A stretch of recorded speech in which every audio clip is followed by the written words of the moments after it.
to Sloop John Island. I am This Old Gamer, and I'm thrilled to have you along for the ride today as we are all set for the suburbs. It's episode 3, already episode 3, and I'm excited about this one as we are all set to start building some neighborhoods. We have all our utilities in place. SJI Water and Electric is open and running. They have a nice setup with the dam and electrical, water pipes, all sorts of stuff happening, and we've made some great progress over the first 3 episodes of this series, and I hope you're enjoying it so far. So let's get right into it. So recently I went to realtor.com and I did a little house shopping. By realtor.com I mean the workshop on Steam. Found all sorts of neat houses, and these houses here are kind of built for the suburb roads. So they actually have the sidewalks built in, and they don't all work exactly the way that you really would like for them to work with these suburb roads, and I'll kind of talk about that a little bit later. But they have the sidewalk built in, even got the little gap where the sidewalk running parallel will connect with it just perfectly. They also include bushes and trees and some detailing. You see some sheds and some chairs and some lawn type stuff as well, so that's nice. You of course can add as much detail to these as you want. You don't necessarily have to use them just the way they are from the workshop, realtor.com, but you definitely get a good jump start. It's almost like cheating, but if you wanted to throw down some suburbs quickly, these are the houses for you. Definitely check them out. They work really well. Now, one thing they also have, unfortunately, is they create a lot of dirt and stuff, so I'm using ploppable grass here just to kind of cover up some of that dirt. Not every yard is the same, and not every yard is going to look the same, but these suburban roads have grass between the road and the sidewalk. So it kind of creates like a border that you don't necessarily want to stick out as much as it does. But it is what it is, and you got to kind of find a way around it. Here I'm creating a little back driveway for this house. So there's a little look at a first little neighborhood, and this guy is walking really far to get to his van. So yeah, here we go. Now, we've got 2 little sections set up. Now here's one thing you can do. Here's a pro tip, probably a duh tip, but you can just simply use Move It. Check all the appropriate boxes and just copy and paste this entire section of houses and use the same props and everything. Saves you a lot of time, obviously. And then once you get it into place, you kind of tweak where it needs to go. Then you can kind of start adding some additional details to make this look a little bit different than the other one, so it's not so obvious it's the same neighborhood. You can do that if you want. Of course, me being a detailer, I like to add as many little differences, even if they're subtle, just to make sure that it doesn't look too copied and pasted, which it was. I always forget to put palm trees. We are in the a tropical area here. But yeah, so I'm adding a few things to this portion of the same neighborhood that we just copied and pasted, but now I'm just adding additional details, so it has a little bit different look than the other one, using these little tree decals. I also downloaded a lot of props that are actually like trees and bushes and things. The advantage for using those are they're a little bit more user-friendly in some ways. Of course, they don't go to your tree count, which generally is not a problem, although I feel like any day now, I feel like it's going to pop up and tell me, you've used too many trees, but I guess I could do the same thing with props, so whatever, I'll run the risk. And then also, I'm using a lot of decals, so like I said, these houses create a lot of burnt looking grass, and it creates that kind of that border there. You can kind of see how it's just green as grass, right around the border, and we want that to kind of blend in. So we're using decals to make that happen. Here's our original line of houses. So we will add a little bit to these to make them look a little bit different as well. I had a freak out moment, a City Skylines freak out moment. I think Most City Skyline players have had a few of those over the years.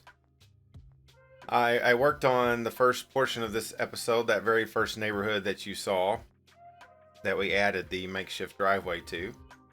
And then I had just kind of, the game kind of like lagged really bad for a minute. And at the same time, so I've got 3 hard drives on my computer, and one of which is a good old-fashioned solid slate drive. You know, the ones that still make noise. The rest of my stuff is, I have a Western Digital SSD, and then my main hard drive is a 1 terabyte. Well, it's like the little chip card looking hard drive. I'm not a computer expert.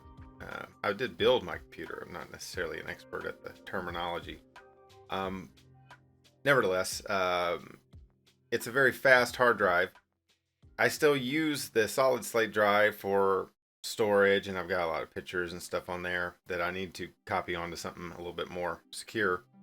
Anyway, that was making noise. Computer was lagging, and all of a sudden I kind of had a lockup where the game was attempting to, it looked like the game was about to freeze altogether. It didn't freeze. I was able to get back into the game, but it did not save. Actually, it did say saving, but it did not say packaging. So I lost the first portion of the neighborhood that I made. Thank goodness that there was a quick save, because the last actual save before the one that I guess kind of got corrupted when I was saving, it was completely gone. So thank God for autosave, because it saved a little bit beforehand. It actually had basically up to the beginning of episode 3 was saved. So if that would have screwed up, that would have been the end of the SuBURBS, the end of the SuBURBS series already. So as of now, everything is all good. So here I have eliminated that middle road you saw just a second ago, and kind of created back-to-back houses. So we have a fence dividing those properties. Now we're moving that road a little bit more, and that will allow us to have houses on the other side of the street too. The big circle brick elevated area that's across from this has some good ideas for. Actually, Katie gave me some ideas for what to put there in that circle. So we'll see what that's going to become. So when you're doing details on your yard, don't forget of if you're a procedure objects user. So there I just took the Caesar's water fountain from the Heroes Palace casino and just shrank it down to look like kind of a bird bath type thing. Perfect for a front yard. And you know, you can go as crazy as you want, and you can spend as much time as you want. One thing that I thought that might be different about the SuBURBS is I wouldn't have to do as much detail. Nope. The detail is very time consuming. If you want it to look good, you've gotta go for it.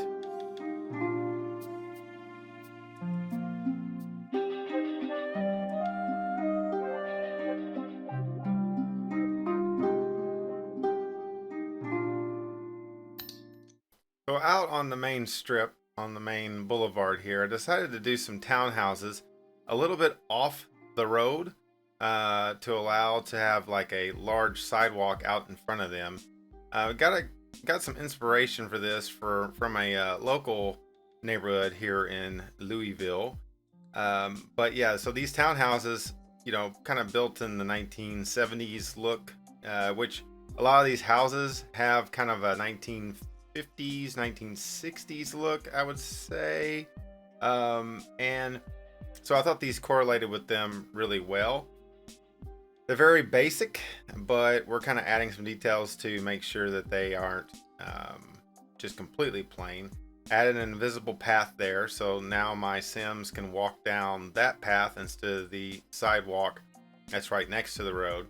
I didn't really want to have houses right up against the boulevard. I thought that would be I thought that would not look that great, although I mean that's not something that's completely unheard of in the world, having houses right up against the boulevard. And we might still do that a little bit further down the road, but for here we're going to have these townhouses that we're putting in these large curbs. These townhouses are by King Leno, I believe. They look really good. They have little curbs built in by the garage, and I wanted to have the garage on the back side. Obviously, it is a lot easier to get in the little back side than it would be trying to park your car right off the boulevard. So yeah, these townhouses I think are gonna look really good. They support more Sims, so more people can live in them, and they kind of tie in really well with this neighborhood in behind, I think, and I like the way that they turned out. Just kind of making some connections for the sidewalk in front, like so. But you see that everywhere you put anything, you're getting you're getting this weird dirt. And bear with me as I continue to play with my theme mixer. Typical guy playing with a theme mixer, but yeah, you know, theme mixer, you can do a lot of cool things with theme mixer 2, and so you're gonna probably notice a few tweaks here or there throughout the episodes. I'm not going back to that more lime green look that we talked about in episode 2. I'm keeping this same overall theme, but I have been tweaking some things as far as the dirt goes and all that, to kind of be a little bit more realistic the best I can.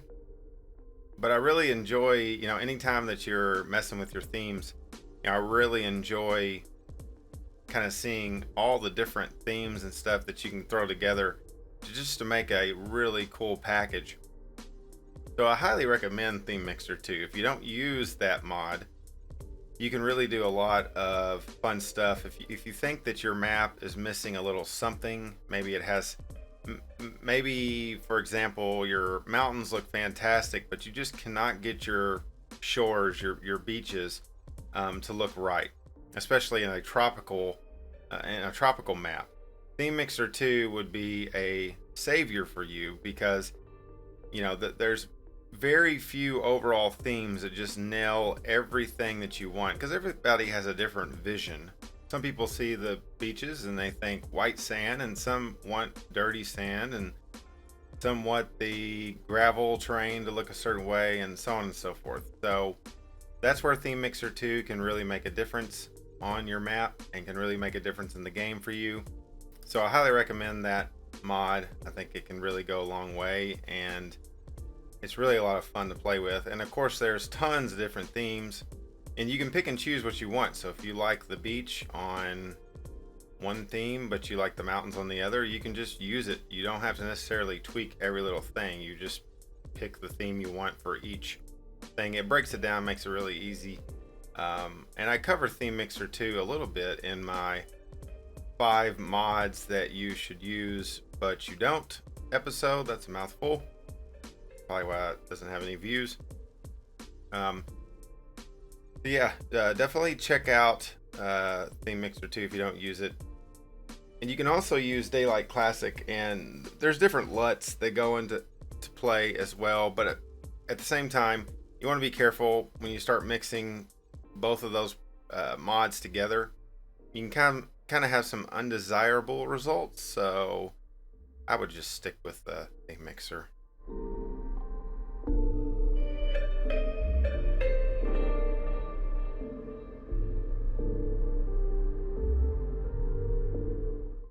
So this neighborhood is big enough now to have a little bit of a park. So here we have a park. We changed the roads over to these fancier looking roads that have the grass and little trees and bushes there. You can see that there's a little bit of a break where it connects with the suburb roads, but I don't really mind that, because it kind of looks like one was built, like it looks like this is a brand new section of the road. So that doesn't bother me too much. So just using a vanilla park, and we're just adding some trees and bushes and different details to make this park come to life. So the suburbs are under construction, okay, under construction. And we didn't get all that far. It's not completely done by any means. But the level of detail I'm going to in some of these houses, as you can see, it's a lot. But it's also a lot of fun. I love doing the details on these houses, probably more so than downtown, because being from the country, I'm a little bit more familiar with these types of neighborhoods and things like that. Plus, houses are unique. Each person decorates their house and has different ideas for what they want their front yard to look like. And some people take care of the yards, and some people don't take care of the yards, and some have gazing balls and fountains, and some have inflatable above ground pools. Depends on the person, I guess, and depends on the creator, which is me, this old gamer. And I hope you enjoyed episode 3. A lot of experimentation went into this, so now I've got a good grasp on how to handle the suburbs, and we will continue building on episode 4. More houses, and we'll add some businesses, especially along the main boulevard here, where I've already got a new private community elementary school. But that's it for now. Thank you for watching. I'm This Old Gamer. We'll see you next time. Have a good one. Bye-bye.